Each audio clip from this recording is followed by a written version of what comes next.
As you can see from the title, it's something quite different today. I wanted to start talking about topics that you may not usually see being talked about on YouTube, or you may not see someone who's relatable to yourself talking about these topics on YouTube, or in general. So that's why I've decided to talk about this one. Now, one thing I just want to say first is that I don't really want any sort of pitiful reaction, as in I don't want people commenting saying, oh my gosh, I feel so sorry for you, that's so bad that happened to you. It's really very unnecessary. Now, originally I didn't want to do this topic. It didn't really come to mind either until I had a dream about addressing a topic, and I kind of just ignored it, and I was like, no, I'm not gonna talk about this. No. And then it happened again yesterday, and I was just like, I don't want to talk about this. And I prayed about it, and I was just like, God, I do not want to talk about this topic. I'm not joking. Like, I'm not doing it. I'm sorry.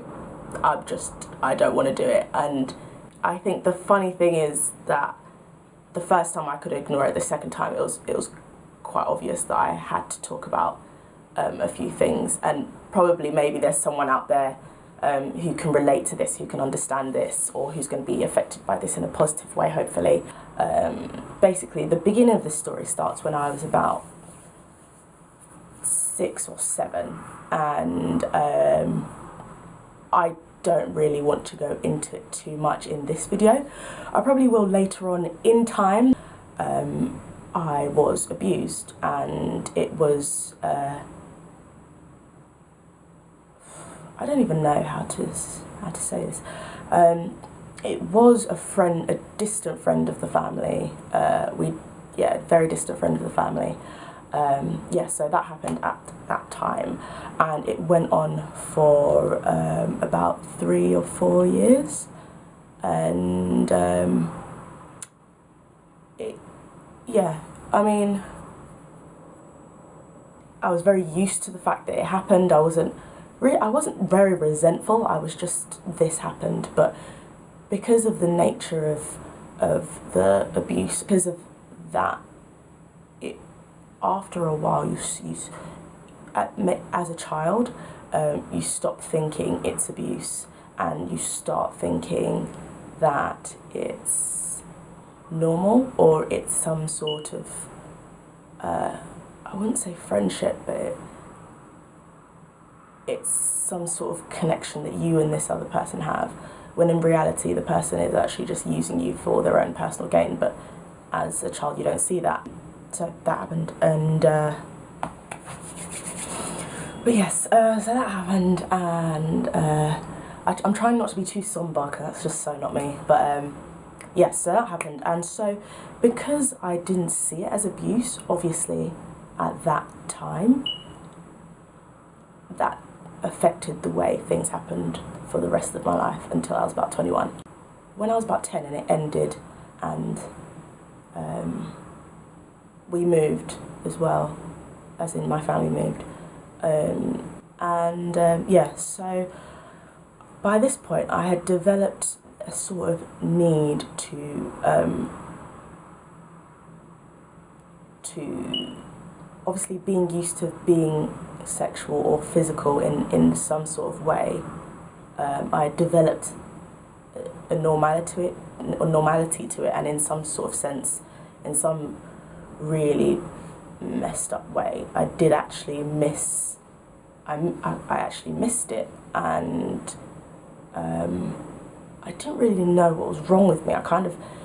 Because it had been going on for so long, I kind of thought it was normal, but I knew it wasn't normal, because it always needed to be held, to be hid.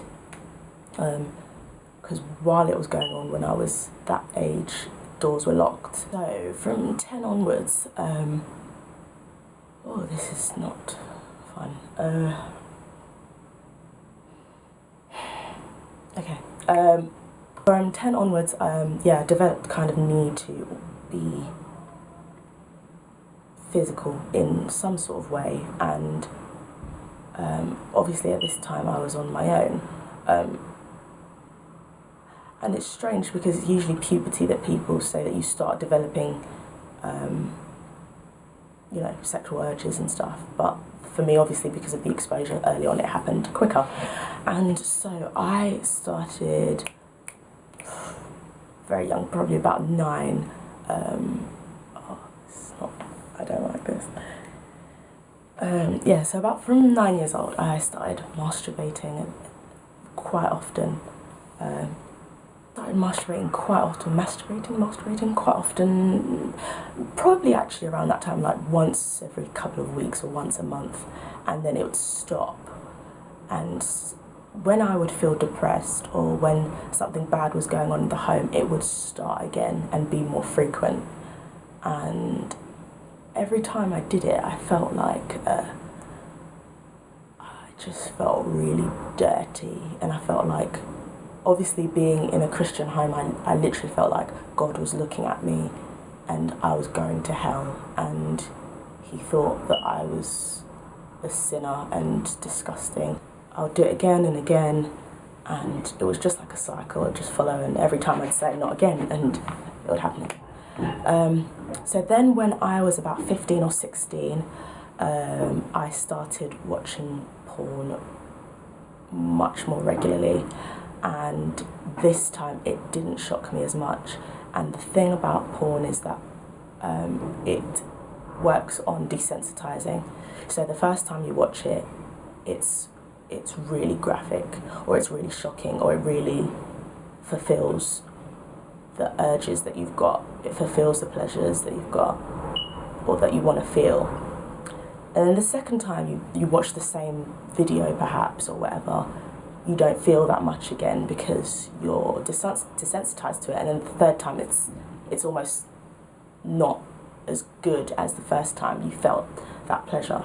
So that's how it works. And at the same time, it's desensitizing you, but it's also delving you more and more into it because you're constantly looking for something that's going to fulfill the pleasures that you've got or give you that kick. That's what happened to me. So when I was 15, 16, I started watching it regularly, like every couple of days, when I could. This continued till I was about 17, 18, and then I stopped for a long time. I stopped for about a year.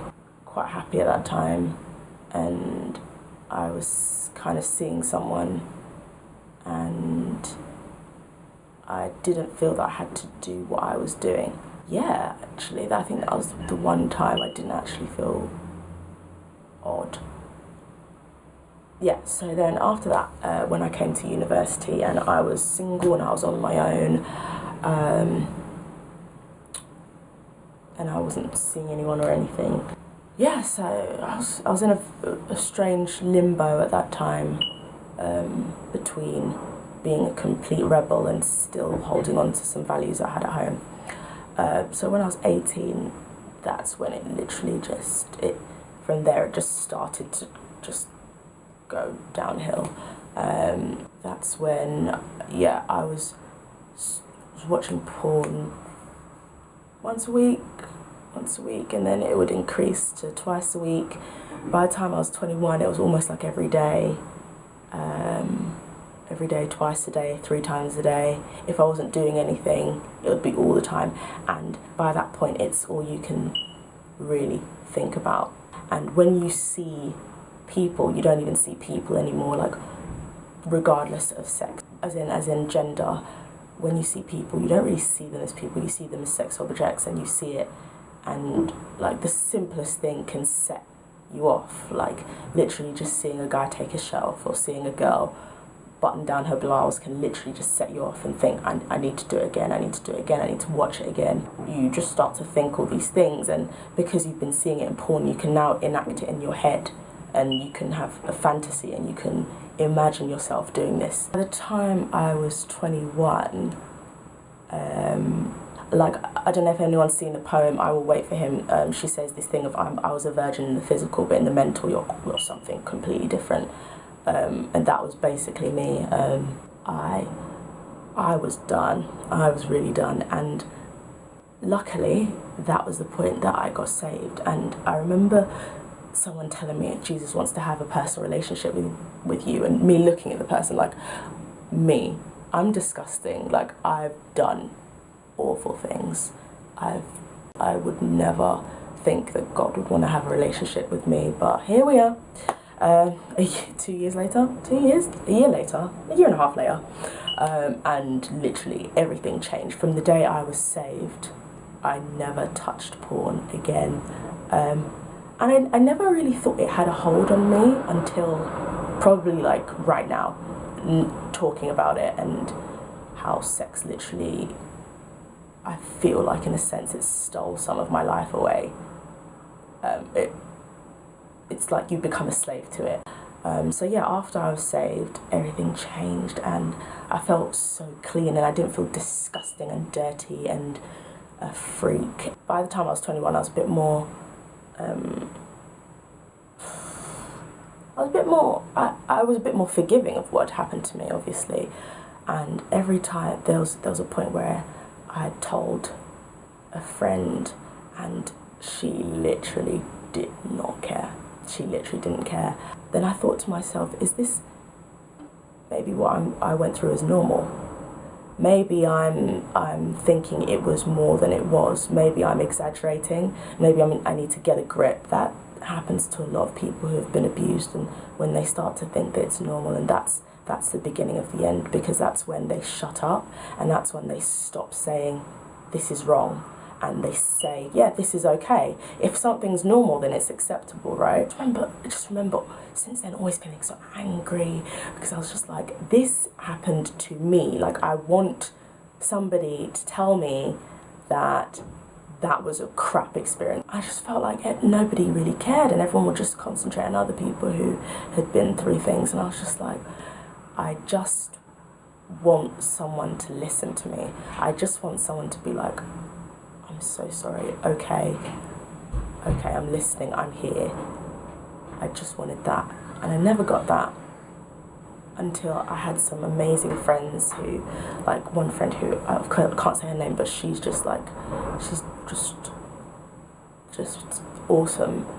And sometimes you don't need to, when people tell you about what they've done or what they're addicted to or how they're feeling, you don't need to give them the book and be like, well, it'll all get better, or you don't need to tell them, oh, I feel so sorry for them.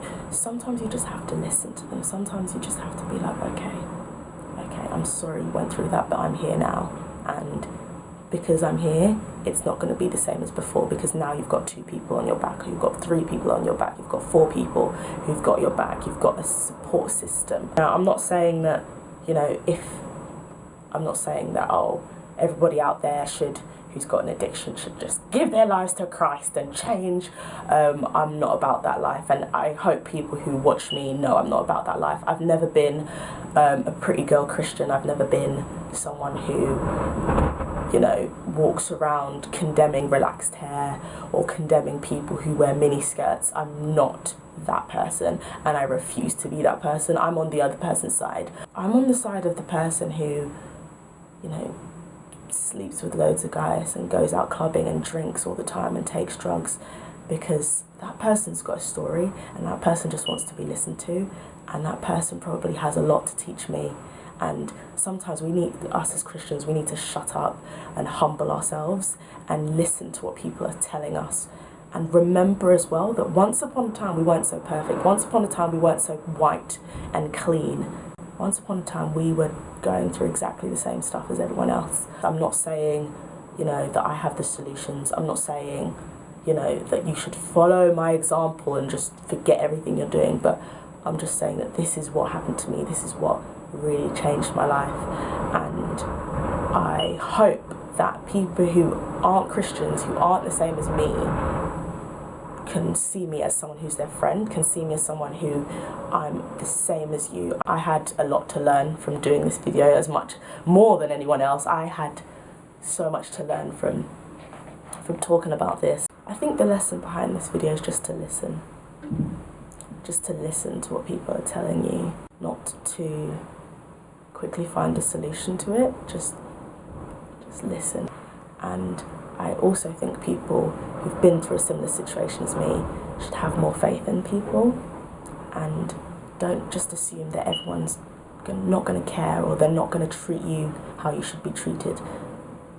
Have faith in people, because people surprise you, and sometimes there's so many people who can learn from your story as well, and there's so many people out there who can be a beacon for people who can't speak, who don't have the strength to talk about what they've been through. But yes, subscribe as well, please. And yes, so favourite, like, comment, subscribe, and links are all below. Twitter, Facebook, Instagram, blog, emails, below, Google+, all that good stuff. But yes, thank you guys for watching. Videos coming back to you next Thursday. Bye.